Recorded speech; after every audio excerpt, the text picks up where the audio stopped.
Hi hello എല്ലാവർക്കും പുതിയൊരു വീഡിയോയിലേക്ക് സ്വാഗതം. ഇന്ന് രാവിലെ എന്ത് ഭംഗിയാ നമ്മുടെ ആകാശം കാണാനല്ലേ. അപ്പോൾ ഇന്നലെ നല്ലൊരു വേനൽ മഴ കഴിഞ്ഞ് ഇന്ന് രാവിലെ എഴുന്നേറ്റപ്പോൾ ഉള്ളൊരു കുറച്ച് നേരം കഴിഞ്ഞപ്പോൾ ആകാശത്തിൻ്റെ ആ ഒരു തെളിമയാണ് കേട്ടോ. സാധാരണ നമ്മൾ മലയാളികൾക്ക് ഒരു മഴ പെയ്താൽ കട്ടൻ ചായയും പരിപ്പ് വടയോ ഉള്ളിവടയോ പഴംപൊരിയോ അങ്ങനെ എന്തെങ്കിലുമൊക്കെ കഴിക്കണം. അതാണ് നമുക്ക് മഴയുടെ ഒരു ആഘോഷം എന്ന് പറയുന്നത് അങ്ങനെയാണ്. അപ്പം ഞങ്ങളും ഇന്നലെ കട്ടൻ ചായയും പഴംപൊരിയൊക്കെ കഴിച്ചു കേട്ടോ. അപ്പൊ അങ്ങനെ നമുക്ക് ഇന്നത്തെ ഒരു ദിവസത്തിലേക്ക് പോവാം. അപ്പൊ ഇന്ന് നമുക്ക് രാവിലെ ബ്രേക്ക്ഫാസ്റ്റ് വെള്ളയപ്പവും ഗ്രീൻ ബീൻസ് കറിയാണ്. അപ്പൊ ഞാന് കുക്കറിൽ വെളിച്ചെണ്ണയൊക്കെ ചൂടായി വന്നപ്പോ അതില് നമ്മളുടെ മസാല മുഴുവൻ മസാലയുണ്ടല്ലോ. കറുവപ്പട്ട, ഏലക്കായ, ഗ്രാമ്പൂ, ബേ ലീഫ് അങ്ങനെ നമ്മൾ ബിരിയാണിക്കൊക്കെ ഉപയോഗിക്കുന്ന അങ്ങനെയുള്ള എല്ലാ മസാലകളും അതിലിട്ട് പൊട്ടിച്ചു. അതിന് ശേഷം അതിലേക്ക് സവാളയും സവാളയും പച്ചമുളകും കറിവേപ്പിലയും ഇട്ടിട്ടുണ്ട് ട്ടോ. അതൊക്കെ ഒരു വിധത്തില് നന്നായി ഒന്ന് വഴണ്ടി വന്നപ്പോ നമ്മുടെ ഇഞ്ചി വെളുത്തുള്ളി പേസ്റ്റ് ഇല്ലെങ്കിൽ നമുക്ക് വെളുത്തുള്ളിയും ഇഞ്ചിയും ചതച്ചിടുന്നതാണ് എപ്പോഴും കറികൾക്ക് കൂടുതൽ ഫ്ലേവറ്. അപ്പോൾ എനിക്ക് രാവിലെ തന്നെ ഗ്രൗണ്ടിൽ പോയിട്ട് നമുക്ക് എച്ചിൻ്റെ പ്രാക്ടീസ് ഉണ്ടായിരുന്നു. അപ്പോൾ അത് കഴിഞ്ഞ് വന്ന് ഞാൻ ധൃതിക്കാണ് കറി വെക്കുന്നത് കേട്ടോ.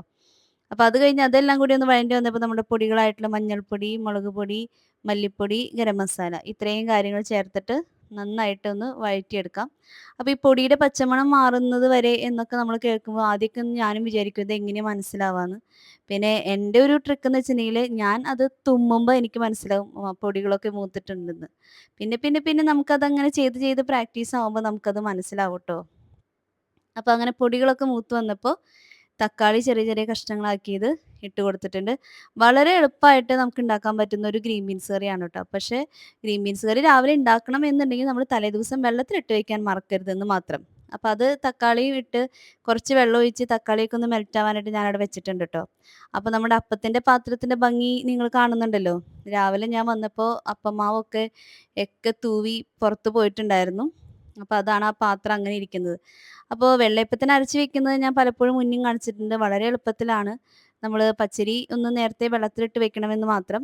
പച്ചരിയും പിന്നെ കുറച്ച് ചോറും പിന്നെന്താ നാളികേരവും, ഈസ്റ്റും, പഞ്ചസാരയും, കുറച്ച് ഉപ്പും ഇത്രയും കാര്യങ്ങൾ ചേർത്ത് നന്നായിട്ട് അടിക്കുക. മൂടി വെക്കുക. അത്രയേ ഉള്ളൂ നമ്മുടെ വെള്ളയപ്പത്തിൻ്റെ പരിപാടി ട്ടോ. രാവിലെ എഴുന്നേൽക്കുമ്പോൾ നല്ല പൂ പോലത്തെ വെള്ളയപ്പം നമുക്ക് ഉണ്ടാക്കിയെടുക്കാം. അപ്പോൾ നമ്മളുടെ തക്കാളി ഇതൊക്കെ ഒന്ന് വഴണ്ടി വന്നപ്പോൾ ഞാൻ പറഞ്ഞല്ലോ തലേദിവസം തന്നെ വെള്ളത്തിൽ ഗ്രീൻ ബീൻസ് ഇട്ട് വെക്കാൻ മറക്കരുതെന്ന് മാത്രം. അപ്പോൾ ഗ്രീൻ ബീൻസ് ഒക്കെ അത്യാവശ്യം നന്നായി വെള്ളം കുടിച്ച് വീർത്തിരിക്കുന്നുണ്ട്. അതുകൊണ്ട് പിന്നെ ഒന്ന് ഗ്രേവിക്ക് ആവശ്യമായിട്ടുള്ള വെള്ളവും ചേർത്ത് കുക്കർ അടച്ച് വെച്ചിട്ടുണ്ട്. ഇനി അത് നന്നായിട്ട് അവിടെ നിന്ന് വേവട്ടെ. അപ്പോൾ നമ്മുടെ വെള്ളയപ്പം ഇങ്ങനെ ഓരോന്നായിട്ട് ഞാനിങ്ങനെ ഉണ്ടാക്കി വരുന്നുണ്ട് ട്ടോ. നമുക്ക് വളരെ ഈസി ആയിട്ട് ഈ വെള്ളയപ്പം ഉണ്ടാക്കിയെടുക്കാം. ഒരു പണിയുമില്ല. അപ്പോൾ നമുക്ക് രാവിലെ കോഫിയാണ്. അപ്പോൾ ദേ നമ്മുടെ പാലൊക്കെ തിളച്ച് വന്നു. നല്ല കാപ്പിയാണെങ്കിൽ പിന്നെ കാപ്പിയാണെങ്കിൽ അരിക്കേണ്ട ആവശ്യമില്ല. പക്ഷെ നന്നായിട്ട് ഒന്ന് അങ്ങടും ഇങ്ങടും ആറ്റും ട്ടോ. അത് കഴിഞ്ഞ് ദേ നമ്മുടെ ഗ്രീൻ ബീൻസ് ഒക്കെ വെന്ത് വന്നിട്ടുണ്ട്. ഇതില് ഉരുളക്കിഴങ്ങും കൂടി ഇടാണെങ്കിൽ നമ്മുടെ ആ ചാറിനൊരു കൊഴുപ്പ് കിട്ടും. ഇനിയിപ്പോൾ നാളികേരപ്പാല് ചേർക്കേണ്ടവർക്ക് നാളികേരപ്പാല് ചേർക്കാം. നാളികേരം അരച്ച് ചേർക്കുന്നവർക്ക് അങ്ങനെ ചേർത്താൽ ഒരു കുറുമക്കറിയുടെ ടേസ്റ്റായി. കാരണം നമ്മൾ മസാലകളൊക്കെ മുഴുവനോട് കൂടെ പൊട്ടിച്ചിരിക്കുന്നതല്ലേ. ഇല്ലെങ്കിൽ ആ ഗ്രീൻ ബീൻസ് കുറച്ചെടുത്ത് ഉടച്ച് ചേർക്കാം. അങ്ങനെയൊക്കെ ആക്കാം. അപ്പോൾ എന്തായാലും ഇന്നിങ്ങനെ പോട്ടെ. എനിക്ക് സമയമില്ല. കാരണം ഇനി സമയം 9:30ക്ക് എനിക്ക് നമ്മുടെ റോഡ് പ്രാക്ടീസ് ചെയ്യാനായിട്ട് വണ്ടിയും കൊണ്ടുവരും. അപ്പോൾ എനിക്ക് വീണ്ടും താഴെ ക്ലാസ്സിന് പോണല്ലോ. അപ്പോൾ അതുകൊണ്ട് ഞാൻ ധൃതി പിടിച്ചാണ് രാവിലത്തെ വെള്ളയപ്പവും കറിയൊക്കെ ഉണ്ടാക്കുന്നത്. പിന്നെ മക്കളൊക്കെ ആയിട്ട് ഒരുമിച്ചിരുന്ന് കഴിക്കുന്നതാണല്ലോ അതിൻ്റെ ഒരു രസം എന്ന് വിചാരിച്ചിട്ടാണ് ഞാന് അവരെ കൂടെ ഇരുന്ന് കഴിക്കുന്നത്. അല്ലെങ്കിൽ ഞാൻ ചിലപ്പോൾ വെള്ളയപ്പം ഉണ്ടാക്കി കഴിഞ്ഞ് കറിയൊന്നും ആവാൻ നിൽക്കില്ല. വെള്ളയപ്പം മാത്രമായിട്ട് കഴിച്ചിട്ടായാലും എനിക്ക് വേഗം പോവാമായിരുന്നു. അപ്പൊ അതൊക്കെ കഴിഞ്ഞ് വന്നുട്ടോ. റോഡിന്റെ ക്ലാസ്സൊക്കെ കഴിഞ്ഞ് വന്ന് ഞാന് തലയില് കുറച്ച് വെളിച്ചെണ്ണയൊക്കെ തേച്ചു. ഇനി ഒന്ന് കുളിക്കാനായിട്ട് ഒരു 10, 20 മിനിറ്റ് നേരം എണ്ണ തേച്ച് വെയിറ്റ് ചെയ്യുന്ന സമയം കൊണ്ട് ചെയ്ത് തീർക്കാവുന്ന പണികൾ ഓടി ഓടി വേഗം ചെയ്ത് തീർക്കാമെന്ന് വിചാരിച്ചു. അപ്പോൾ പയറും കായൊക്കെ ഞാൻ തലേദിവസം തന്നെ അരിഞ്ഞ് ഫ്രിഡ്ജിൽ വെച്ചിട്ടുണ്ടായിരുന്നു. കുറേ കാര്യങ്ങളൊക്കെ റെഡിയാക്കി വെച്ചിട്ടുണ്ടായിരുന്നു ട്ടോ. അപ്പോൾ അത് ഞാൻ കുറച്ച് ഉപ്പും മഞ്ഞളും ഇട്ട് അവിടെ കുക്കറിൽ വേവിക്കാൻ വെച്ചതാണ് നിങ്ങൾ നേരത്തെ കണ്ടത്. അത് കഴിഞ്ഞ് ഞാൻ എല്ലാ കാര്യങ്ങളും പുറത്തെടുത്ത് വെക്കുകയാണ്. ഇനി നമുക്ക് ഇന്നത്തെ ലഞ്ച് എന്ന് പറഞ്ഞാൽ നമുക്ക് ചെമ്മീൻ റോസ്റ്റ് ഉണ്ടാക്കണം. പിന്നെ പയറും കായും ഉപ്പേരിയും, പിന്നെ മോരൊന്ന് കാച്ചണം. ഇത്രയും കാര്യങ്ങളാണ് ഉച്ചയ്ക്ക് ഞാൻ വിചാരിച്ചിരിക്കുന്ന ലഞ്ച് പ്രിപ്പറേഷൻസ്. അപ്പോൾ അതിന് വേണ്ടിയിട്ട് എല്ലാതും ഒന്ന് തൊലിയൊക്കെ കളഞ്ഞ് വെച്ചിട്ടുണ്ടാവും. ഉള്ളിയും വെളുത്തുള്ളിയും ഇതൊക്കെ ഞാൻ തൊലി കളഞ്ഞ് വെച്ചിട്ടുണ്ടാവും. ഒന്ന് അരിഞ്ഞൊന്നും റെഡിയാക്കി വെച്ചിട്ടുണ്ടാവില്ല. അപ്പോൾ കുക്കറിൽ ഞാനവിടെ പയറും കായും വെച്ചിട്ടുണ്ട്. അതുപോലെ തന്നെ അരിയും ഇട്ട് വെച്ചിട്ടുണ്ട്. അരി പിന്നെ ഞാൻ കുളിക്കാൻ പോയാലും മോൻ അവിടെ ഇരുന്ന് പഠിക്കുന്നുണ്ട്. അവന് അറിയാം 4 വിസിൽ വരുമ്പോ അത് ഓഫ് ചെയ്യണം എന്നുള്ള കാര്യം അറിയാം. പിന്നെ അരി ഞാൻ എന്നും ഒരേ കുക്കറിൽ തന്നെയാണ് വെക്കുക. അപ്പൊ അതുകൊണ്ട് അവർക്ക് കൺഫ്യൂഷനൊന്നുമില്ല. ഇനി ഏതിലാണ് അരി എന്ന് കൺഫ്യൂഷനൊന്നുമില്ല. കാരണം നമ്മള് അരി വെക്കാൻ ഉപയോഗിക്കുന്ന കുക്കറില് മറ്റുള്ള പാചകങ്ങളൊന്നും ചെയ്യാത്തത് എന്തുകൊണ്ടാന്ന് വെച്ചാല്, ഇനി അതിലൊരു മഞ്ഞ കളറോ നമ്മള് മഞ്ഞൾപ്പൊടിയൊക്കെ നന്നായി ഇട്ടിട്ടല്ലേ നമ്മുടെ കറികളൊക്കെ വെക്കുന്നത്, ഇറച്ചി വേവിക്കുന്നതൊക്കെ. അപ്പൊ അതുകൊണ്ട് മഞ്ഞ കളറൊന്നും ചോറിലേക്ക് പിടിക്കേണ്ടാന്ന് വിചാരിച്ചിട്ടാണ് ഞാൻ അങ്ങനെ ചോറ് വെക്കാൻ വേണ്ടി മാത്രമായിട്ട് ഒരു കുക്കറ് മാറ്റി വെച്ചിരിക്കുന്നത്. അപ്പൊ അത് മോൻ ശരിയാക്കി വെച്ചോളൂട്ടോ. പിന്നെ നമ്മള് കുക്കറാണെങ്കിലും കുറച്ച് നേരം ഓഫ് ചെയ്തിട്ട് കുറച്ച് നേരം കഴിഞ്ഞിട്ടാണ് ഞാനത് തുറന്ന് ചൂടുവെള്ളമൊക്കെ ഒഴിച്ച് അരിയൊക്കെ ഊറ്റിയെടുക്കാറുള്ളത്. അപ്പൊ അതുകൊണ്ട് അതവിടെ ഇരുന്ന് വിസിലടിച്ച് ഓഫ് ചെയ്തിട്ടാലും കുഴപ്പമൊന്നുമില്ല. അപ്പൊ അങ്ങനെ ആ സമയം കൊണ്ട് ഞാൻ നമ്മളുടെ മോര് കാച്ചാൻ നമുക്ക് ആവശ്യമായിട്ടുള്ള കഷ്ണങ്ങളെല്ലാതും അരിഞ്ഞ് റെഡിയാക്കി വെക്കുകയാണ്. സമയം പോണ്ടല്ലോ. അപ്പോൾ എന്തായാലും വെളിച്ചെണ്ണ തേച്ച് കുറച്ച് നേരം ഇരിക്കണം. ആ സമയം വെറുതെ ഇനിയിപ്പോൾ സെറ്റീമ്മെ ഇരുന്നാലും നമ്മൾ മൊബൈലെടുത്ത് ഇങ്ങനെ നോക്കി നോക്കി സ്ക്രോൾ ചെയ്തിരിക്കും. അല്ലെങ്കിൽ ടിവിയിൽ ഇങ്ങനെ മാറി മാറി മാറി എന്തെങ്കിലും കണ്ടിരിക്കും. അപ്പോൾ പിന്നെ അങ്ങനെ ഇരുന്ന് സമയം പോവും. അപ്പോൾ ഇതാവുമ്പോൾ നമുക്ക് കുളിയൊക്കെ കഴിഞ്ഞ് വരുമ്പഴേക്കും നമ്മൾ എല്ലാ കാര്യങ്ങളും അരിഞ്ഞ് സെറ്റപ്പാക്കി വെച്ചിട്ടുണ്ടെങ്കിൽ നമുക്ക് വേഗം വേഗം നമ്മുടെ പണികൾ ചെയ്യാം. പിന്നെ ഈ ചെയ്യാൻ പോകുന്ന പണികളെന്ന് പറഞ്ഞാലും അത്ര എന്താ പറയാ അത്ര ബുദ്ധിമുട്ടുള്ള പണികളൊന്നും അല്ല. പിന്നെ എപ്പോഴും കുളിക്കാൻ പോകുന്നതിന് മുന്നേ തന്നെയാണ് ഞാൻ എപ്പോഴും ചെടികളെക്കുറിച്ച് ആലോചിക്കാറുള്ളത് ട്ടോ. നമുക്ക് ഒരു കിട്ടുന്ന ആ ഒരു ഉന്മേഷമുണ്ട് അല്ലേ? അതുപോലെ തന്നെയല്ലേ അവർക്കും. പിന്നെ നമുക്ക് ഇന്നലെ ഇവിടെ ഒരു വേനൽ മഴ കിട്ടിയെന്ന് പറഞ്ഞാലും നമ്മളുടെ ബാൽക്കണി ഫുൾ ക്ലോസ്ഡ് ആയിട്ടുള്ളതായതുകൊണ്ട് എൻ്റെ ഇവിടെ ഇരിക്കുന്ന ചെടികൾക്ക് അതുകൊണ്ട് ഒരു കാര്യവുമില്ല. അവർക്കിങ്ങനെ ആ മഴ പുറത്ത് പെയ്യുന്ന ശബ്ദം കേട്ടെങ്കിലായി അത്രമാത്രേ ഉള്ളൂ. അവർക്ക് മഴ നനയാനുള്ള ഭാഗ്യമില്ല. അപ്പൊ നമ്മള് തന്നെ അവർക്ക് വേണ്ട വെള്ളമൊക്കെ ഇങ്ങനെ ഒഴിച്ചു കൊടുക്കണം ട്ടോ. അപ്പൊ കുളിയൊക്കെ കഴിഞ്ഞ് വന്ന് ദേ മോൻ പറഞ്ഞ പോലെ തന്നെ കുക്കറൊക്കെ ഓഫ് ചെയ്തിട്ടിട്ടുണ്ടായിരുന്നു. പിന്നെ ഞാന് കുറച്ച് വെള്ളമൊക്കെ ഒഴിച്ച് ദേ ചോറ് ഊറ്റിയെടുക്കാണ്. അപ്പൊ ചോറ് ഊറ്റൽ പരിപാടി കഴിഞ്ഞിട്ടുണ്ടെങ്കിൽ ആ ഒരു വലിയ പരിപാടി കഴിഞ്ഞു. അപ്പൊ അവിടെ സ്കൂളില് എനിക്ക് ഇവിടുന്ന് നോക്കുമ്പോ നേരെ കാണുന്നത് ഭവൻസിന്റെ സ്കൂളാണ് ട്ടോ. അപ്പൊ അവിടെ സ്കൂളില് ആർക്കൊക്കെയോ എക്സാം നടക്കുന്നു എന്തൊക്കെയോ ഉണ്ട്. അപ്പൊ അതൊക്കെയാണ് ഞാൻ നോക്കിക്കൊണ്ടിരിക്കുന്നത്. അപ്പൊ ദേ നമ്മള് അരിഞ്ഞ് വെച്ച കഷ്ണങ്ങളും എല്ലാതും കൊണ്ടുവന്ന് വെച്ചിട്ടുണ്ട്. കൊഞ്ച് പിന്നെ ഞാൻ ഇന്നലെ തന്നെ റെഡിയാക്കി വെച്ചിട്ടുണ്ടായിരുന്നു. അപ്പൊ അങ്ങനെ നോക്കിയപ്പോ സ്മെല്ലൊന്നുമില്ല. കുഴപ്പമില്ല. അപ്പൊ നമുക്ക് ഉള്ളിയും വെളുത്തുള്ളിയൊക്കെ ഉപ്പേരി കൂട്ടാനായിട്ട് കാച്ചാനായിട്ട് ചതച്ചെടുക്കണം. ഞാൻ പറഞ്ഞല്ലോ നമ്മളിവിടെ ഫ്ലാറ്റിലായതുകൊണ്ട് നമ്മളിങ്ങനെ കല്ലുമ്മക്കെ ഇട്ട് കുത്തുമ്പോ താഴത്തെ ഫ്ലാറ്റുകാർക്ക് ഒരു ബുദ്ധിമുട്ട് വരരുതെന്ന് വിചാരിച്ചാലാണ് നമ്മൾ ഈ 2, 3 തുണിയൊക്കെ മടക്കി പിടിച്ച് അതിന്റെ മേലെ കല്ല് വെച്ച് കുത്തുന്നത് ട്ടോ. ഇപ്പം നമുക്ക് ഞങ്ങള് 8ാമത്തെ ഫ്ലോറിലാണ്. ഞങ്ങൾക്ക് മേലെ ഫ്ലാറ്റ് ഇല്ലാത്തത് കൊണ്ട് മുൻ മുകളിലുള്ളവര് എന്തെങ്കിലും ചെയ്യുന്ന ശബ്ദം ഞങ്ങൾക്ക് കേൾക്കുന്ന ഒരു അവസരം ഉണ്ടായിട്ടില്ല. പക്ഷെ നമുക്ക് അത് അറിയാലോ. അങ്ങനെ എന്തായാലും അങ്ങനെ ഒരു ശബ്ദ വ്യത്യാസം ഉണ്ടാവും, ബുദ്ധിമുട്ടുണ്ടാവും. അപ്പൊ നമ്മളതനുസരിച്ച് തന്നെയാണ് ഓരോ കാര്യങ്ങളും ഞാൻ മക്കളായാലും ഇവിടെ കസേര വലിക്കുമ്പോ ഞാൻ പറയാറുണ്ട്, "വലിക്കല്ലേ അത് എടുത്ത് വെക്കാൻ" പറയാറുണ്ട്. നമ്മള് മറ്റുള്ളവരുടെ എന്താ പറയാ അവരുടെ കംഫർട്ടിനെയും കൂടി നമ്മളെ ഡിപ്പെൻഡ് ചെയ്തിട്ടാണെങ്കി അത് നമ്മൾ ശ്രദ്ധിക്കേണ്ട കാര്യല്ലേ? അപ്പൊ ഇതുപോലൊരു 3 പാൻ വെച്ച് കഴിഞ്ഞിട്ടുണ്ടെങ്കിൽ നമ്മുടെ കറി പരിപാടികളൊക്കെ എളുപ്പത്തില് തീരൂട്ടോ. ഇത് പ്രസ്റ്റീജിന്റെ ഞാൻ കുക്ക് വെയർ സെറ്റ് അന്ന് ഞാൻ ദുബായിന്ന് വരുമ്പോ മേടിച്ചതാണ്. ഇത് എനിക്ക് വളരെ ആവശ്യമാണ്. ഇങ്ങനൊരു കുക്ക് വെയർ സെറ്റ് ഉണ്ടെങ്കിൽ നമുക്ക് ഉപ്പേരി വെക്കാനും, അത്യാവശ്യം ചാറ് കറി വെക്കാനും, ബിരിയാണി വെക്കാനും, ചിക്കനും ബീഫൊക്കെ വെക്കാനാണെങ്കിലും എല്ലാത്തിനും നമുക്ക് ഒരു വീട്ടിലേക്ക് ഈ 5 പാത്രങ്ങളുണ്ടായിരുന്നു അതില്. ആ 5 പാത്രങ്ങളുണ്ടെങ്കിൽ തന്നെ നമ്മുടെ വീട്ടില് ഒരു അത്യാവശ്യം കാര്യങ്ങളെല്ലാം നമുക്ക് ചെയ്തെടുക്കാൻ പറ്റൂട്ടോ. എനിക്കങ്ങനെ കുറേ പാത്രങ്ങളൊന്നും നമ്മുടെ കിച്ചണിലില്ല. കാരണം നമ്മുടെ കിച്ചണിന്റെ വലുപ്പത്തിനനുസരിച്ചുള്ള പാത്രങ്ങളല്ലേ എനിക്ക് കീപ്പ് ചെയ്യാൻ പറ്റുള്ളൂ. അപ്പൊ അതുകൊണ്ട് വളരെ കുറച്ച് പാത്രങ്ങൾ കൊണ്ട് തന്നെ ഞാൻ വളരെ അഡ്ജസ്റ്റ് ചെയ്ത് തന്നെയാണ് ഓരോ കാര്യം കാരണം ഇനി പാത്രം മേടിക്കണമെന്നും എനിക്ക് ആഗ്രഹമില്ല. കാരണം നമുക്കിനി കിച്ചണിൽ വെക്കാൻ സ്ഥലവും ഇല്ല. ഉള്ള സ്ഥലത്ത് ഉള്ള പാത്രങ്ങൾ കൊണ്ട് തന്നെയാണ് ഞാൻ എല്ലാ കാര്യങ്ങളും ചെയ്തൊതുക്കാറുള്ളത് ട്ടോ. അപ്പോ 3 പാത്രത്തിൽ ഉപയോഗിക്കേണ്ട കയിലുകളും അവിടെ പാത്രത്തിലാക്കി വെച്ചിട്ടുണ്ട്. അപ്പൊ ഇനി നമുക്ക് ഓരോന്നായിട്ട് തുടങ്ങാം. അപ്പൊ ഈ കുഴിയുള്ള പാത്രത്തിൽ ഞാൻ മോര് കാച്ചാനാണ് പോകുന്നത്. പിന്നത്തെ പാത്രത്തിൽ ചെമ്മീൻ വെക്കണം. പിന്നത്തെ പാത്രത്തിൽ പയറും കായും ഉപ്പേരിയും കാച്ചണം. അപ്പൊ ദേ നമ്മുടെ കുണ്ടൻ പാത്രത്തിൽ വെളിച്ചെണ്ണ ചൂടായി വന്നപ്പോൾ കടുക് പൊട്ടിച്ചിട്ടുണ്ട്.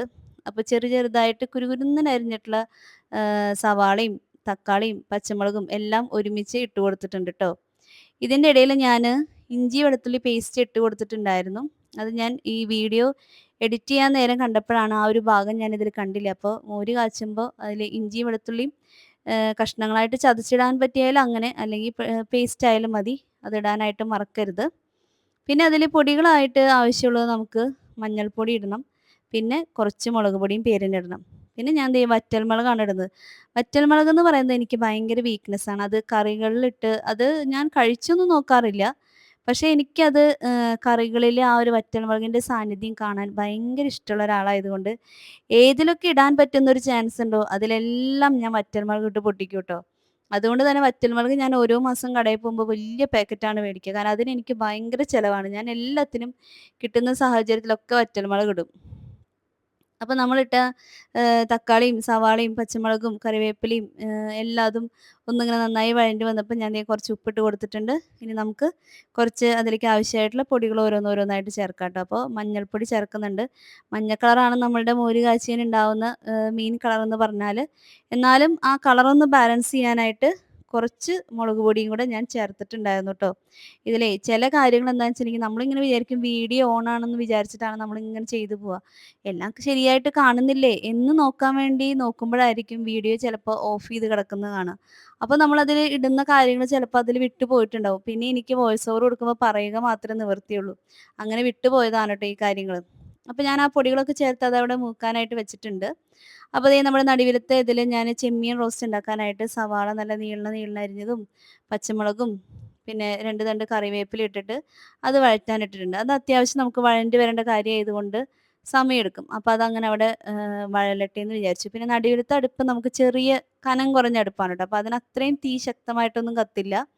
അപ്പൊ എന്തായാലും അത് സമയമെടുക്കും. അപ്പൊ അതവിടെ സാവധാനം പോലെ കിടന്നാവട്ടെ. അപ്പൊ ദേ നമ്മളുടെ അതിന്റെ തൊട്ടടുത്ത ഇതില് നമ്മള് എന്താ പറയാ ദേ ഞാന് അതിന്റെ ഇടയില് മോര് കാച്ചാനുള്ളത് ഒന്നും നോക്കുന്നുണ്ട് ട്ടോ. നമ്മളിതൊക്കെ എല്ലാ കാര്യങ്ങളും ചെയ്യുമ്പഴും നമ്മളുടെ കൈയും കണ്ണും എല്ലായിടത്തേക്കും എത്തിയാലാണ് കറികളെല്ലാം ടേസ്റ്റ് ആയിട്ട് വരുള്ളൂ. അല്ലെങ്കിൽ നമ്മള് 2, 3 തരം കറികള് ഒരുമിച്ച് വെക്കാനുള്ള റിസ്ക് ഏറ്റെടുത്തിട്ട് ഒന്നൊന്നായിട്ട് ഫ്ലോപ്പായി പോയാ പിന്നെ പോയില്ലേ. അപ്പൊ തൈര് ഒഴിച്ച് കഴിഞ്ഞാല് പിന്നെ നമ്മളിതിങ്ങനെ കണ്ടിന്യൂസ് ആയിട്ട് ഇളക്കിക്കൊണ്ടിരിക്കണം. തൈരിലേക്ക് ചൂട് ഒരുപാട് കേറിക്കഴിഞ്ഞാൽ അത് പിരിഞ്ഞു പോകും. അപ്പൊ മോര് കാച്ചാന്ന് പറയുന്ന കറി ഉണ്ടാക്കാൻ വളരെ എളുപ്പമാണ്. പക്ഷെ നമ്മൾ ഈ മോര് ചേർത്തതിന് ശേഷം നോക്കി നിന്നില്ലെങ്കി അത് പിരിഞ്ഞു പോകും. അതാണ് അതിന്റെ ഒരു റിസ്ക് ഫാക്ടർ അവിടെയാണ് ട്ടോ. അപ്പൊ അതുകൊണ്ട് നന്നായി ഇളക്കി ഉപ്പൊക്കെ പാകല്ലേ നോക്കി വേണമെങ്കിൽ ഉപ്പ് ചേർക്കാം. ഇല്ലെങ്കിൽ ഇതോടുകൂടെ അവസാനിപ്പിക്കാം. അപ്പൊ ദേ നമ്മളുടെ ഒരു ഒഴിച്ചുകറി റെഡിയായി എന്ന് പറയാം. ഒരു ഉപ്പേരിക്കറിയും ഇങ്ങനെ ഒരു മോര് കാച്ചിയതുണ്ടെങ്കി ധാരാളാണ് ട്ടോ. മീൻ വറുത്തതും കൂടി ആയിക്കഴിഞ്ഞാൽ കുശാലായി എന്ന് പറയാം. അപ്പോൾ വളരെ എളുപ്പത്തിൽ തന്നെ നമുക്ക് തയ്യാറാക്കി എടുക്കാൻ പറ്റുന്ന ഒരു മോര് കാച്ചിയതാണ് ഇത്. ഇപ്പൊ മോരുകറി വെക്കുന്ന ഇപ്പൊ ഞാനിവിടെ മക്കളോട് പറയും മോരുകറി വെക്കണോന്ന് ചോദിക്കുമ്പോൾ അവര് പറയും എന്തിനാ അമ്മേ മോരുകറിയൊക്കെ വെച്ച് പാടുപെടുന്നത്, ഇത് മതി എന്ന് പറയും. കാരണം രണ്ടിനും ഏകദേശം ടേസ്റ്റ് ഒക്കെ ഒന്ന് തന്നെയാണ്. പിന്നെ ഇനിയിപ്പോ അതിലാണെങ്കിൽ നമ്മൾ നാളികേരം അരച്ച് നല്ല കുറുക്ക് കാളൻ വെക്കുകയാണെങ്കിൽ ഓക്കെ. നമ്മൾ അതിനൊരു ആ കാളന്റെ ടേസ്റ്റ് അത് അതിന് തന്നെയുള്ളൂ. പക്ഷെ മോരുകറി ഇപ്പൊ നമ്മൾ ഇത്തിരി ചാറ് പോലെ വെക്കുമ്പോൾ അതിനേക്കാൾ നമുക്ക് എളുപ്പവും സമയവും ലാഭവും എല്ലാം നമുക്ക് ഇങ്ങനെ ഒരു മോര് കാച്ചൻ തന്നെയാണ് ട്ടോ. നല്ല ഭംഗിയില്ലേ കാണാനായിട്ട് മോര് കാച്ചിയത്? അപ്പൊ ആയതൊക്കെ ഓരോന്നോരോന്ന് നമുക്കവിടെ ടേബിളുമ്മെ കൊണ്ടുവന്ന് വെക്കാം. അപ്പൊ ദേ നമ്മളുടെ വലിയ പാനില് വെളിച്ചെണ്ണ ചൂടായിട്ടുണ്ട്. ഇനി നമുക്ക് നമ്മളുടെ പയറും കായും ഉപ്പേരിയൊക്കെ അത് വെന്ത് വന്നിട്ടുണ്ട്. അപ്പൊ അത് നമുക്കിനി കാച്ചിയെടുക്കാം ട്ടോ. അപ്പോൾ ഞാൻ ഇഞ്ചിയും വെളുത്തുള്ളിയും പേസ്റ്റ് എൻ്റെ കയ്യിലുള്ളത് കൊണ്ടാണ് ഇത് ചേർക്കുന്നത്. അപ്പോൾ നമ്മുടെ ചെമ്മീൻ റോസ്റ്റ് ഉണ്ടാക്കാനായിട്ട് നമ്മൾ അതിലിപ്പോൾ സവാളയും പച്ചമുളകും കറിവേപ്പിലയും ഇട്ടിട്ടാണ് വഴറ്റിക്കൊണ്ടിരിക്കണേ. അപ്പോൾ ഞാൻ ഇഞ്ചി വെളുത്തുള്ളി പേസ്റ്റ് കയ്യിലുള്ളത് കൊണ്ട് അതങ്ങനെ തന്നെ ചേർത്തു. ഇല്ലെങ്കിൽ ഇഞ്ചിയും വെളുത്തുള്ളിയും ചതച്ചതോ അരിഞ്ഞതോ എങ്ങനെയായാലും ചേർക്കാം. എപ്പോഴും ഞാൻ നേരത്തെ പറഞ്ഞതുപോലെ തന്നെ ഫ്ലേവർ നമ്മളുടെ ഒറിജിനൽ ആയിട്ടുള്ള കാര്യങ്ങൾ ചേർക്കുന്നത് തന്നെയാണ്. പിന്നെ നമുക്ക് പണി എളുപ്പത്തിന് ഇതാണ് നല്ലത്. അതുകൊണ്ട് ഞാൻ ചേർത്തെന്ന് മാത്രം ട്ടോ. അപ്പൊ നമ്മളുടെ കറി ഇവിടെ കാച്ചാനായിട്ട് വെളുത്തുള്ളിയും ചുവന്നുള്ളിയും കൂടി നല്ല ചതച്ച് എടുത്തത് ഞാൻ ഇട്ടിട്ടുണ്ട്. ഞാൻ എപ്പോഴും പറയുന്ന പോലെ തന്നെ നമ്മൾ ഉപ്പേരിക്കൂട്ടാൻ കാച്ചാനായിട്ട് എപ്പോഴും വെളുത്തുള്ളിയാണ് ചുവന്നുള്ളിയേക്കാൾ അധികം എടുക്കുന്നത്. ഇനി ഇതൊക്കെ നന്നായി മുരിഞ്ഞ് വരണം ട്ടോ. ആ ചുവന്നുള്ളി മുരിഞ്ഞതൊക്കെ കഴിക്കുന്നതാണ് നമ്മളുടെ ആ ഒരു ഉപ്പേരി കറിക്ക് ഒരു പ്രത്യേക ടേസ്റ്റാണ് അതിന്. അപ്പൊ അതില് കുറച്ച് കറിവേപ്പില ഇട്ടിട്ടുണ്ട്. അതിനി അതെല്ലാം കൂടി നന്നായിട്ട് വഴണ്ട് വരട്ടെ. അപ്പൊ അതുവരെ നമുക്കതിന് വേണ്ടി കുറച്ച് സമയമൊക്കെ നമുക്ക് വെയിറ്റ് ചെയ്യണ്ടേ? ഇതെല്ലാം പടപടേന്ന് നമ്മള് അച്ചടിക്കുന്ന പോലെ നമുക്കതാവില്ലല്ലോ. അപ്പൊ ദേ അതൊക്കെ ഒന്ന് വഴണ്ടി വന്നപ്പോൾ ഞാന് മഞ്ഞൾപ്പൊടി ഇട്ടിട്ടില്ല ട്ടോ. കാരണം നമ്മള് പയറും കായും വേവിക്കാനായിട്ട് കുക്കറിൽ വെച്ചപ്പോൾ തന്നെ ധാരാളം മഞ്ഞൾപ്പൊടി ഇത്തിരി കൂടിപ്പോയിട്ടേ ഉള്ളൂ. അപ്പൊ അതുകൊണ്ട് ഞാൻ ഇനി ഇട്ടില്ല. അപ്പൊ അതൊക്കെ മൊരിഞ്ഞ് വന്നപ്പോൾ ഞാൻ ദേ കുറച്ച് മുളക് പൊടിയും പിന്നെ നമുക്കിവിടെ ഉപ്പേരി കൂട്ടാന് എപ്പഴും കുത്തിപ്പൊടി മുളകാണ് കൂടുതൽ ഇഷ്ടം. അതിനാണ് കൂടുതലൊരു ചൊടി എന്ന് തോന്നിയിട്ടുണ്ട്. അപ്പൊ അത് ഇട്ടിട്ടുണ്ട്. പിന്നെ ആ മുളകിന്റെ പൊടിയും എല്ലാതും ഒന്ന് മൂത്ത് വരുമ്പോൾ എന്താ ചെയ്യാനുള്ളത്? നമുക്ക് കുക്കറിലെ കറി കുക്കറിൽ നമ്മൾ വേവിച്ച് വെച്ചിരിക്കുന്നത് അങ്ങനെ തന്നെ അതിലേക്ക് തട്ടാം അല്ലേ? അപ്പോൾ കുക്കറിൽ ഇത്തിരി വെള്ളം ഉണ്ട് ട്ടോ. അപ്പോൾ അതുകൊണ്ട് ഞാനിങ്ങനെ ഊറ്റിയെടുക്കാണ്. അല്ലെങ്കിൽ പിന്നെ ആ വെള്ളം കൂടെ ഒഴിച്ച് ആ കറിയിലോട്ടാക്കി ഇനി അത് മുഴുവൻ വറ്റി വരുമ്പഴേക്കും കറി ഇങ്ങനെ ഭയങ്കര കുഴമ്പനായി പോവും. അപ്പോൾ നമ്മളുടെ എന്താ പറയാ, ആ തോരൻ ഇത്തിരി ഭംഗിക്കുറവായിരിക്കും അത്. അപ്പോൾ ഞാൻ അതുകൊണ്ട് അതിങ്ങനെ ഊറ്റിയെടുത്ത് അതിലിട്ടിട്ടുണ്ട്. ഇനി എന്താ പറയാ നമ്മുടെ മുളക് പൊടിയുടെയും ഉള്ളിയുടെയും എല്ലാ മസാലകളും എല്ലാ ഭാഗത്തോട്ടൊന്നാക്കി അതിലെ ഉള്ള വെള്ളത്തിൻ്റെ അംശമൊക്കെ ഒന്ന് വറ്റി വറ്റി വറ്റി വരുമ്പോൾ അത് നല്ല ഡ്രൈ ആയിട്ട് വരും. അപ്പോൾ നമുക്ക് സദ്യയിലൊക്കെ വിളമ്പുന്ന പോലെ പയറും കായും ഉപ്പേരിയും സദ്യയിൽ വിളമ്പുമ്പോൾ അങ്ങനെയല്ലേ, അതുപോലെ അങ്ങനെ വിളമ്പി എടുക്കാട്ടോ. അല്ല ഇനിയിപ്പോൾ കുഴമ്പൻ രൂപത്തിൽ വേണമെന്നുള്ളവർക്കാണെങ്കിൽ ആ വെള്ളം കുറച്ചേശ്ശെയുള്ള ആ വെള്ളം കൂടെ അതിലേക്ക് ഒഴിച്ച് കഴിഞ്ഞാൽ ആ വെള്ളം വറ്റി വരുമ്പോഴേക്കും അതൊരു കുഴമ്പൻ രൂപത്തിലും ആയി കിട്ടിക്കോളും. അപ്പോൾ ഞാനേ നമ്മളുടെ ചെമ്മീൻ റോസ്റ്റ് അവിടെ ആയിക്കൊണ്ടിരിക്കുന്നുണ്ട്. അപ്പോൾ കുറച്ച് വെളിച്ചെണ്ണ കുറവ് തോന്നി. അപ്പോൾ ഞാൻ അതിൽ വെളിച്ചെണ്ണ ഒഴിച്ച് കൊടുത്തതാണ് കേട്ടോ. അതാവാനായിട്ട് ഇനിയും സമയമെടുക്കും. കാരണം നമ്മളുടെ സവാളയല്ലേ, സവാള വഴലുക എന്ന് പറയുന്ന ഒരു പരിപാടി എന്ന് പറയുന്നതാണ് കറി ഉണ്ടാക്കുമ്പോൾ നമുക്ക് ഈ ചിക്കൻ കറി ഉണ്ടാക്കുമ്പോഴും എപ്പോഴും നമുക്ക് നേരം വൈകുന്ന ഒരു പരിപാടി. ഞാൻ ദുബായിൽ ജോലി ചെയ്യുന്ന സമയത്ത് ചിക്കൻ കറിയൊക്കെയാണ് വന്നിട്ട് ഉണ്ടാക്കണമെന്നൊരവസ്ഥയാണെങ്കിൽ ഞാൻ ഏകദേശം എത്തുന്ന മെട്രോ സ്റ്റേഷൻ്റെ ഒരു 3, 4 മെട്രോ സ്റ്റേഷൻ മുന്നേ തന്നെ ഞാൻ വീട്ടിലേക്ക് വിളിച്ച് പറയും. സവാള ഇതൊക്കെ ഹസ്ബൻഡ് അരിഞ്ഞു വെച്ചിട്ടുണ്ടായിരിക്കും ട്ടോ. അപ്പോൾ ഞാൻ വന്നിട്ടായിരിക്കും കറി ഉണ്ടാക്കുന്നൊരു ചടങ്ങ്. അപ്പോൾ ഞാനൊരു 3, 4 സ്റ്റേഷൻ മുന്നേ തന്നെ വിളിച്ച് പറയും, വെളിച്ചെണ്ണ ചൂടായി കഴിഞ്ഞ് സവാള ഇട്ടോളാൻ പറയും. കാരണം നമുക്കൊരു 5 മിനിറ്റ് കഴിയുമ്പോൾ ഓരോ മെട്രോ സ്റ്റേഷൻ വരും. അപ്പോൾ അങ്ങനെ അതിനൊരു 20 മിനിറ്റ്, പിന്നെ ഞാൻ മെട്രോ ഇറങ്ങിയിട്ട് വരുന്ന ഒരു 5 മിനിറ്റ്. ആ ഒരു 25 മിനിറ്റ് കൊണ്ടാണ് നമ്മുടെ സവാള ചിക്കൻ കറിക്ക് വേണ്ടതുപോലെ നന്നായിട്ട് നല്ല ബ്രൗൺ കളറിൽ നല്ല മെൽറ്റായിട്ട് വന്നിട്ടുണ്ടാവുള്ളൂ. അല്ലെങ്കിൽ പിന്നെ ഞാൻ വന്നിട്ട് പിന്നെ സമയം ഒത്തിരി അതിന് വേണ്ടി ചെലവഴിക്കേണ്ടതെന്ന് വിചാരിച്ചിട്ടാണ് അങ്ങനെ ഒരു ട്രിക്ക് ചെയ്യാറുള്ളത്. അപ്പോൾ അത്രയും സമയം വേണം നമ്മളുടെ സവാള വഴണ്ടി വരാനായിട്ട്.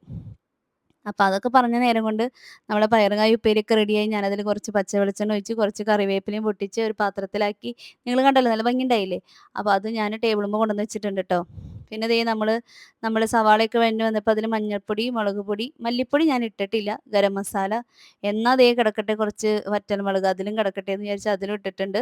അപ്പോൾ അതൊക്കെ ആയി വരുന്ന നേരം കൊണ്ട് കിച്ചണൊക്കെ ഒന്ന് നമ്മളെടുത്ത പാത്രങ്ങളും ഡബ്ബകളൊക്കെ ഒന്ന് എടുത്ത് വെച്ചു.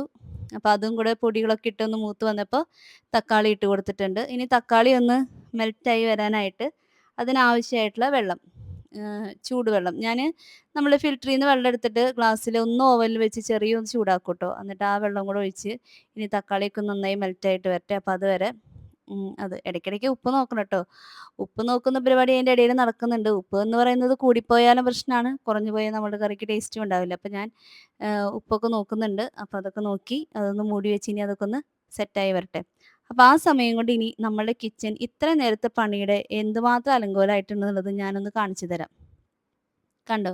ഇപ്പൊ 3 കറി വെക്കാന്ന് പറയുന്നത് അരിഞ്ഞു തരാൻ ഒരാളും കൂടി ഉണ്ടെങ്കിൽ നമുക്ക് വളരെ എളുപ്പമാണ്. കറി വെക്കാന്ന് പറയുന്നതൊന്നും ഒരു പണിയല്ല.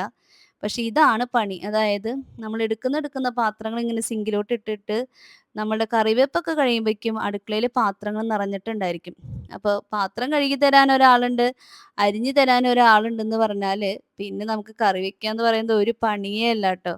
അപ്പൊ എനിക്ക് വിജയേട്ടൻ ഉണ്ടെങ്കി ഞാനിങ്ങനെ കിച്ചണില് വർക്ക് ചെയ്യുമ്പോ പണി ചെയ്യുമ്പോ കഴിയുന്ന പാത്രങ്ങൾ ഞാനിങ്ങനെ സിങ്കിലോട്ട് വെക്കുമ്പോ ആളതിങ്ങനെ എന്തായാലും ഓരോന്നോരോന്നായിട്ട് ഇങ്ങനെ കഴുകി വെക്കും. കാരണം നമ്മള് കുക്കിങ്ങിന് കേറുന്ന സമയത്ത് രാവിലെ ബ്രേക്ക്ഫാസ്റ്റ് ഉണ്ടാക്കുന്ന സമയത്ത് ആള് കിച്ചണിലേക്ക് വരില്ല ട്ടോ. കാരണം രാവിലെ ന്യൂസ് കേൾക്കാനുണ്ടായിരിക്കും, കുറേ കാര്യങ്ങൾ കേൾക്കാനും വാർത്തയൊക്കെ കാണണല്ലോ. അപ്പൊ ആ സമയത്ത് പിന്നെ ആള് ഫുൾ ബിസി ആയിരിക്കും.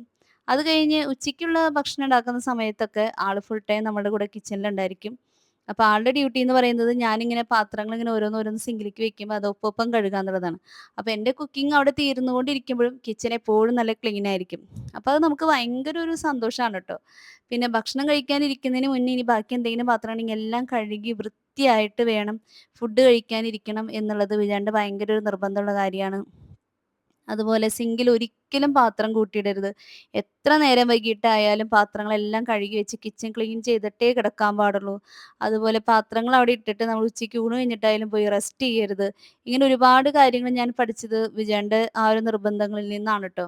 നമ്മളങ്ങനെയല്ലേ പലപ്പോഴും നമ്മളുടെ ഭർത്താക്കന്മാരുടെ ഇഷ്ടത്തിനനുസരിച്ച് നമ്മൾ മാറും. നല്ലതിനെ നമ്മൾ എന്നും അംഗീകരിച്ചേ പറ്റൂ. അപ്പോൾ ഞാനൊക്കെ എന്ന് പറഞ്ഞാല് ചിലപ്പോൾ വിചാരിക്കും അന്നാ പാത്രങ്ങൾ അവിടെ കിടക്കട്ടെ, ഉച്ചയ്ക്ക് അതവിടെ കിടക്കട്ടെ, പിന്നെ കഴുകാം എന്നൊക്കെ വിചാരിക്കാറുണ്ട്. പക്ഷേ അത് പിന്നീട് എനിക്ക് ശീലിച്ച് വന്നപ്പോ പിന്നെ അത് എനിക്ക് വലിയൊരു ബുദ്ധിമുട്ടാണ് അങ്ങനെ സിങ്കില് പാത്രം കിടക്കാന്ന് പറഞ്ഞാല്. കിച്ചൺ എപ്പഴും നല്ല വൃത്തിയായിട്ട് കിടക്കണം എന്നുള്ളത് എൻ്റെ ഇപ്പഴ ഒരാവശ്യവും എന്താ പറയാ അതെൻ്റെ വലിയൊരു ആഗ്രഹം കൂടിയാണ് ട്ടോ. അപ്പോൾ ദേ നമ്മളുടെ പാത്രം കഴുകലൊക്കെ കഴിയുന്നതോടുകൂടെ തക്കാളിയൊക്കെ നന്നായി മെൽറ്റായി വന്നു. അപ്പോൾ ഞാൻ ദേ നമ്മുടെ കൊഞ്ചിട്ട് കൊടുത്തിട്ടുണ്ട്. 1/2 കിലോ കൊഞ്ചാണ് ഞാൻ ഇന്നലെ വേടിച്ചത്. വലിയ കൊഞ്ചായിരുന്നു ട്ടോ. അത് വേടിച്ചപ്പോൾ അതിൻ്റെ ക്വാണ്ടിറ്റി കണ്ടപ്പോൾ തന്നെ ഞാൻ വിചാരിച്ചു, ഈശ്വരാ 1/2 കിലോ വേണ്ടായിരുന്നു. കാരണം ഞാൻ തന്നെ ഇത് തൊലി പൊളിച്ച് കളഞ്ഞെടുക്കണ്ടേ. പിന്നെ വലിയ കൊഞ്ചായതുകൊണ്ട് അത്ര പാടില്ലല്ലോ എന്ന് വിചാരിച്ച് ഞാൻ സമാധാനിച്ചു. പക്ഷെ 1/2 കിലോ കൊഞ്ച് തൊലിയും കളഞ്ഞ് എല്ലാം കളഞ്ഞ് വന്നപ്പോ ദേ ഈ കാണുന്ന ക്വാണ്ടിറ്റിയേ ഉള്ളൂട്ടോ. അപ്പം ഞാൻ വിചാരിച്ചു, അയ്യോ 1 കിലോ വാങ്ങിക്കാമായിരുന്നുന്ന്. കാരണം അതിന്റെ തലയും വാലും മീശയും എല്ലാം കളഞ്ഞ് വരുമ്പോ തന്നെ 1/2 കിലോയിൽ എനിക്ക് തോന്നുന്നു ഒരു 200 ഗ്രാമോ 250 ഗ്രാമോ ആ വഴിക്ക് തന്നെ പോകും തോന്നുന്നു. അപ്പൊ കൊഞ്ചൊക്കെ വേടിക്കുമ്പോ കഴിക്കാൻ നല്ല രസാണ്. പക്ഷെ നന്നാക്കാനുള്ള ക്ഷമയുണ്ടെങ്കി ഇത്തിരി അധികം മേടിച്ചൊക്കെ കറി വെക്കുന്നത് തന്നെയാണ് ട്ടോ നല്ലത്. അപ്പൊ ദേ നമ്മളുടെ ഇനിയും ബാക്കി പാത്രങ്ങളുണ്ടായിരുന്നു. പിന്നെ എനിക്കിവിടെ ഇപ്പൊ ബിജുവേട്ടനില്ലെങ്കിലും കിച്ചണില് ഞാൻ പാത്രം കഴുകുന്ന ഒരു ശബ്ദം കേട്ട് കഴിഞ്ഞാ മോള് പഠിക്കാനിരിക്കായാലും എന്നോട് ചോദിക്കും ട്ടോ, "അമ്മേ ഞാൻ വരണോ?" എന്ന് ചോദിക്കും. അപ്പൊ മോള് എനിക്ക് ഭയങ്കര ഹെൽപ്പാണ്. ഞാനിപ്പോ പാത്രം കഴുകുകയാണെങ്കിലും അവള് കിച്ചന്റെ സ്ലേവൊക്കെ ക്ലീൻ ചെയ്തിടും. അങ്ങനെയുള്ള കാര്യങ്ങളൊക്കെ മോള് ചെയ്യും. ഞാൻ അവരതിന് ചെയ്യണ്ടാന്നും പറയാറില്ല. കാരണം അവരത് ചെയ്ത് പഠിക്കേണ്ടവരെന്നെയാണ്. അപ്പൊ ഞാനും വിചാരിക്കും ചെയ്യട്ടെ എന്ന് വിചാരിക്കും. അപ്പൊ ദേ ആ ഒരു സമയം കൊണ്ട് പിന്നെ കൊഞ്ചിന് പിന്നെ വേവാനായിട്ട് അധിക നേരത്തിന്റെ ആവശ്യമൊന്നുമില്ലല്ലോ. അപ്പൊ നമ്മളുടെ കിച്ചൺ എല്ലാം ക്ലീൻ കഴിഞ്ഞ് വരുമ്പഴേക്കും നമ്മുടെ കൊഞ്ചും ശരിയായിട്ടുണ്ട്. അപ്പൊ ഇനി നമുക്കതും ചെറിയൊരു പാത്രത്തിലോട്ട് മാറ്റാട്ടോ. ഇതിപ്പോ ഞങ്ങൾക്ക് ഉച്ചയ്ക്ക് 3 പേർക്ക് കഴിക്കാനുള്ള ക്വാണ്ടിറ്റിയിലേ ഉള്ളൂ. പിന്നെ രാത്രി എന്തായാലും ഞങ്ങൾക്കിന്ന് ചോറ് ഉണ്ണുന്നില്ല. ഞങ്ങൾ വേറൊരു ഡിന്നറാണ് പ്ലാൻ ചെയ്തിരിക്കുന്നത്. അപ്പൊ പിന്നെ ഉച്ചയ്ക്ക് ഇത് അവസാനിപ്പിക്കാന്ന് വിചാരിച്ചു. ഇവിടെ കൊഞ്ചിന് ഏറ്റവും പ്രിയം എൻ്റെ മോനാണ് ട്ടോ.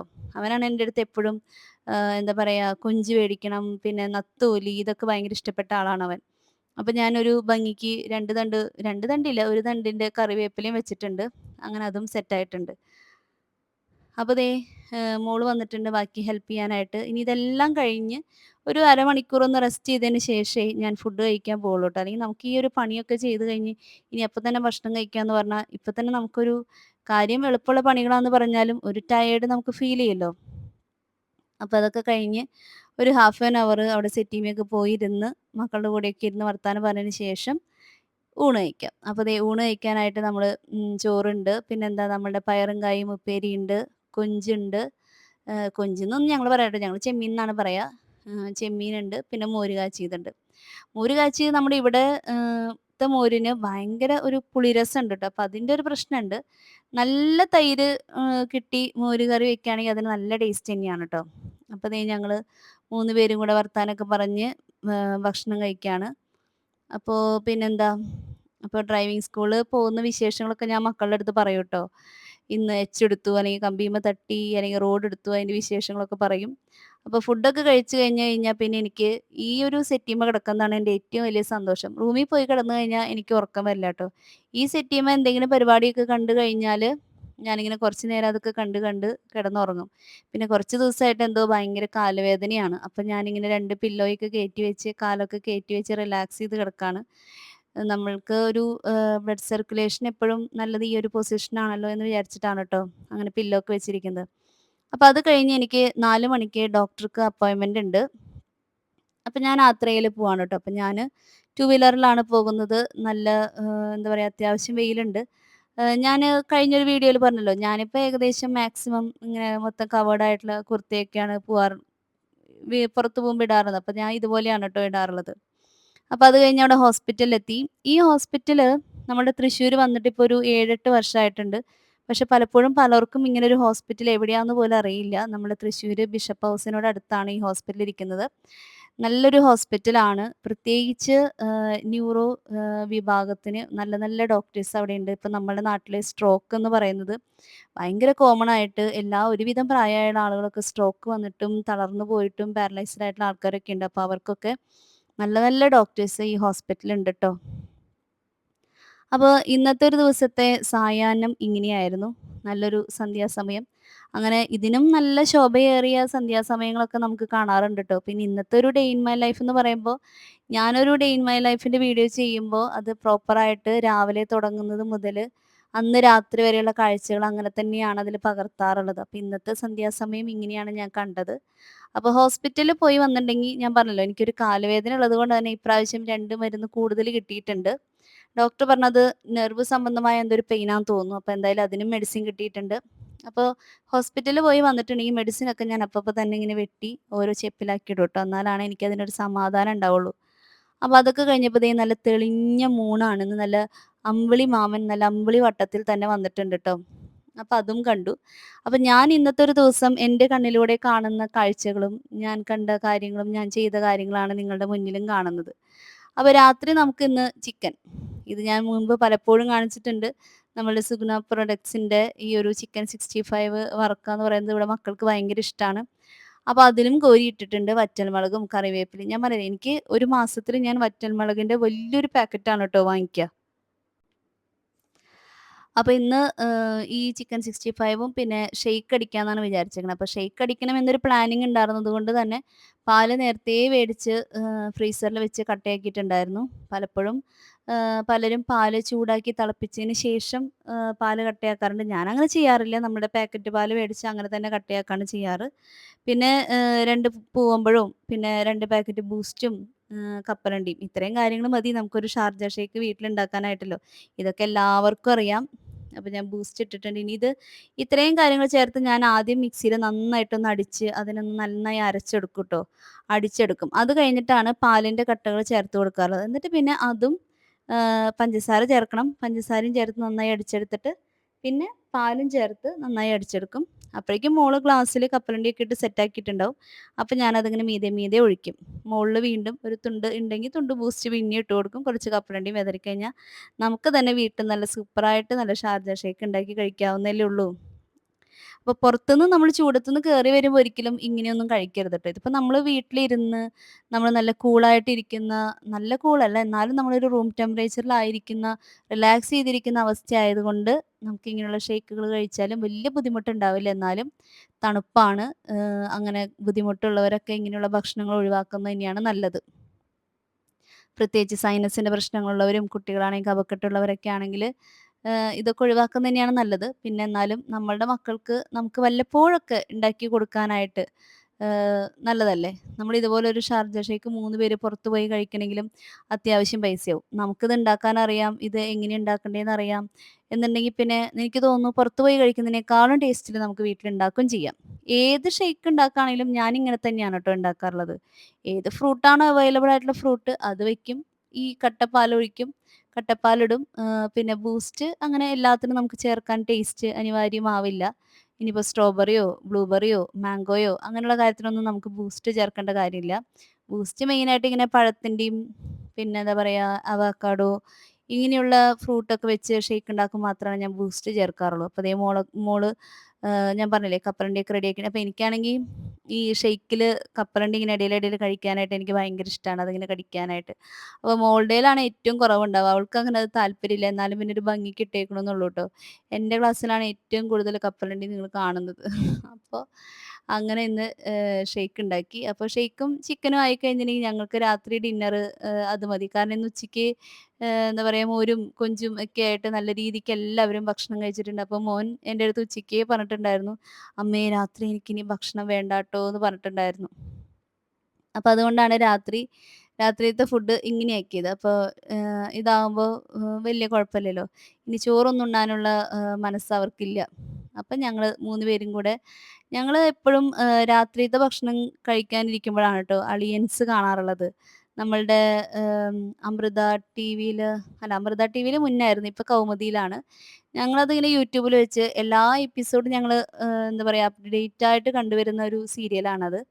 ഇനിയിപ്പോ കാണാനൊന്നില്ലെങ്കിൽ ഞങ്ങള് വർഷങ്ങൾക്ക് മുന്നുള്ള എപ്പിസോഡുകൾ എടുത്ത് കാണും.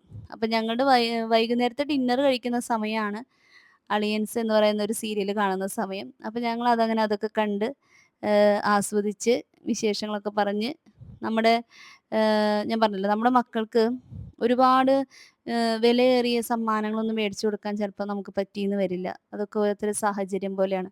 പക്ഷെ ഉള്ള ഭക്ഷണം നമ്മൾ ഒരുമിച്ചിരുന്ന് കഴിക്കുമ്പോഴും നമ്മുടെ മക്കൾക്ക് നമ്മളെക്കൊണ്ടുണ്ടാക്കാൻ പറ്റുന്ന കാര്യങ്ങള് അവർക്ക് സന്തോഷപൂർവ്വം ചെയ്തു കൊടുക്കുമ്പോ, അവരുടെ മനസ്സിലെ ഓർമ്മകളാണ് നമുക്ക് അവർക്ക് ചെയ്തു കൊടുക്കാൻ പറ്റുന്ന ഏറ്റവും വലിയ സമ്മാനംന്ന് എനിക്ക് തോന്നാറുണ്ട്. നാളെ ഒരിക്കലും മറ്റുള്ള കുട്ടികള് ഇത് കഴിച്ചിട്ടുണ്ട് അല്ലെങ്കിൽ അവരുടെ അമ്മമാര് അത് ഉണ്ടാക്കി കൊടുക്കാറുണ്ടെന്ന് കേൾക്കുമ്പോ, നമ്മുടെ മക്കള് "അയ്യോ! എൻ്റെ അമ്മ എനിക്കതൊന്നും ഉണ്ടാക്കി തന്നിട്ടില്ല" അങ്ങനെ ചിന്തിക്കരുതല്ലോ. അപ്പൊ നമുക്ക് ഉണ്ടാക്കാൻ അറിയാവുന്നത് നമുക്കവർക്ക് ഉണ്ടാക്കി കൊടുക്കാം.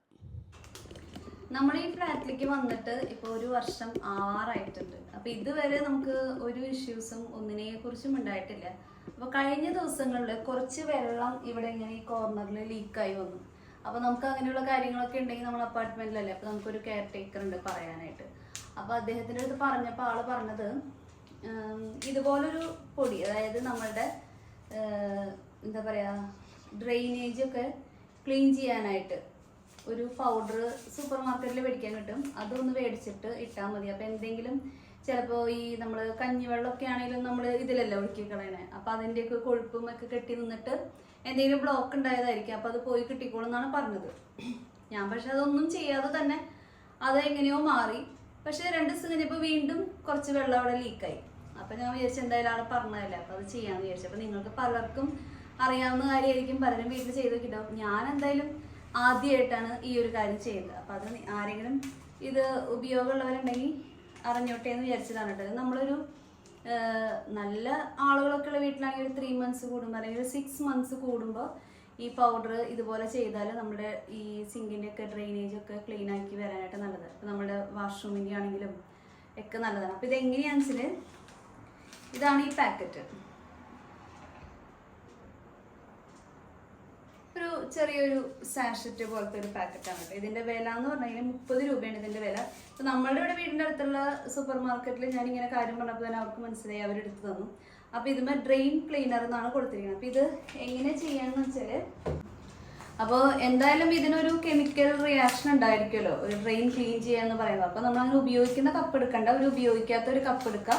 എന്നിട്ട് അതിലൊരു പകുതി വരെ വെള്ളം നിറച്ച് ഈ പൗഡർ നന്നായിട്ട് ഡൈല്യൂട്ട് ചെയ്ത്, ഇപ്പോൾ നമ്മുടെ കിച്ചണിലെ എല്ലാ പണികളും കഴിഞ്ഞു. കാരണം ഇത് ഒഴിക്കുന്നത് അവിടെ ആ സിങ്കിൽ കിടക്കണം. ഇനി നമ്മൾ വീണ്ടും പാത്രങ്ങൾ കഴുകാതൊന്നും ചെയ്യാൻ പാടില്ല. അപ്പോൾ നമ്മുടെ എല്ലാ പണികളും കഴിഞ്ഞതിന് ശേഷം ഞാൻ ഒരു 1/2 കപ്പ് വെള്ളം നിറയ്ക്കുന്നുണ്ട് കേട്ടോ. ഇത്രത്തോളം ഒരു 1/2 കപ്പോളം വെള്ളം നിറച്ചിട്ടുണ്ട്. ഇനി ഈ പൗഡർ ഇടാം. വൈറ്റ് കളർ പൗഡർ കേട്ടോ, നമ്മളുടെ ഇപ്പോൾ ഈ ഏരിയലിൻ്റെ ഒക്കെ സോപ്പും പൊടി എങ്ങനെ ഇരിക്കണം അതുപോലെ.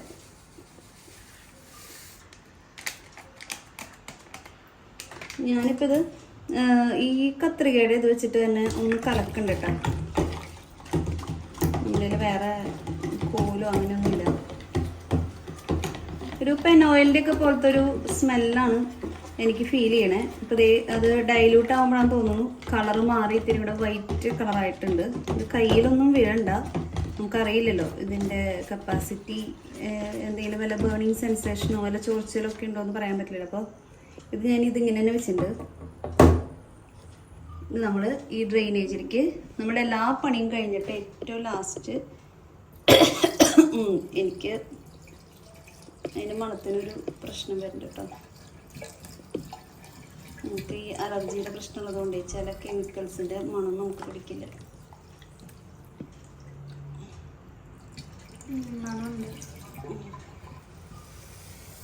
ഇത് പറയുന്നത് നോക്കി, അതായിരുന്നു പോകേണ്ടത്.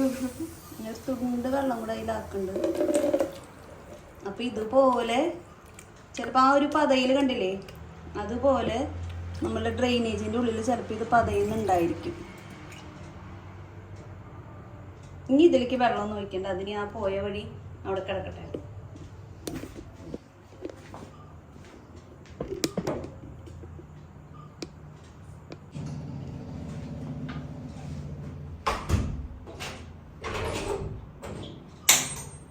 അപ്പം അങ്ങനെ ഇന്നത്തെ ദിവസം നമ്മളുടെ കിച്ചൺ ഡ്യൂട്ടികൾ എല്ലാം തീർന്നിരിക്കുന്നു.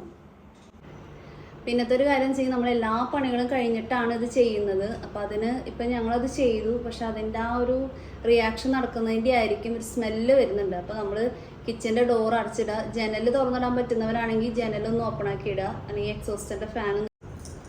അതിൽ അത് അത്രയും കെമിക്കലാണ്, അതുകൊണ്ടായിരിക്കുമല്ലോ ഡ്രെയിനേജ് ക്ലീൻ ആവാന്ന് പറയുന്നത്. അപ്പോൾ യാതൊരു കാരണവശാലും അങ്ങനെയുള്ള പാക്കറ്റുകളൊക്കെ നമ്മൾ മേടിക്കുമ്പോൾ നമ്മൾ മുതിർന്നവരുടെ ഉത്തരവാദിത്തമാണ് കുട്ടികൾക്ക് കൈയെത്തുന്ന ദൂരത്തിലൊന്നും വെക്കാതിരിക്കുക. കാരണം അത് കാണുമ്പോൾ ഒരു നമ്മളുടെ ഈ ബൂസ്റ്റിൻ്റെയും ഹോർലിക്സിൻ്റെയും ഒക്കെ ഒരു സാഷറ്റ് പോലെ ഇരിക്കുന്നത്. അപ്പോൾ കുട്ടികൾ ചിലപ്പോൾ ഒരു കൗതുകത്തിൽ അത് പൊട്ടിച്ച് വായിലിടാനൊക്കെ സാധ്യതകളുള്ളത് കൊണ്ട് വളരെ സൂക്ഷ്മതയോടുകൂടി തന്നെ അങ്ങനെയുള്ള കാര്യങ്ങൾ കൈകാര്യം ചെയ്യുക. കാരണം നമുക്കറിയാം, ഒരു ഡ്രെയിനേജ് ക്ലീൻ ആവാന്ന് പറയുമ്പോൾ നമ്മുടെ മക്കളെങ്ങാനും അത് അബദ്ധവശാൽ വായിലിടുകയോ ഇറക്കുകയോ ചെയ്താൽ എന്തുമാത്രം ഇവിടെയൊക്കെ പുകഞ്ഞ് അത്ര ബേണായി പോവും. അപ്പോൾ അതുകൊണ്ട് അങ്ങനെയുള്ള കാര്യങ്ങളൊക്കെ വളരെ ശ്രദ്ധാപൂർവം തന്നെ അവർക്ക് കയ്യെത്താത്ത ദൂരത്തിൽ സൂക്ഷിച്ച് വെക്കാം കേട്ടോ.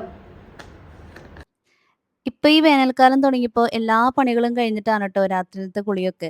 അപ്പൊ അതൊക്കെ കഴിഞ്ഞ് ഞാൻ മോന്റെ അടുത്ത് ചോദ്യങ്ങൾ ചോദിക്കാണ്. മോനൊക്കെ ഇപ്പൊ 3, 4 പാഠങ്ങളൊക്കെ പരീക്ഷയുള്ളൂ. അപ്പൊ ഞാൻ അവന് ഉറങ്ങാൻ പോകുന്നതിന് തൊട്ട് മുന്നായിട്ട് എല്ലാ കാര്യങ്ങളും ഒന്ന് ചോദിച്ച് പറഞ്ഞു കൊടുക്കും. കാരണം ഉറങ്ങുമ്പോ അവരുടെ മനസ്സിൽ അത് തന്നെ മിന്നി മറയാൻ വേണ്ടിയിട്ടാണ് അങ്ങനെ ചെയ്യുന്നത്.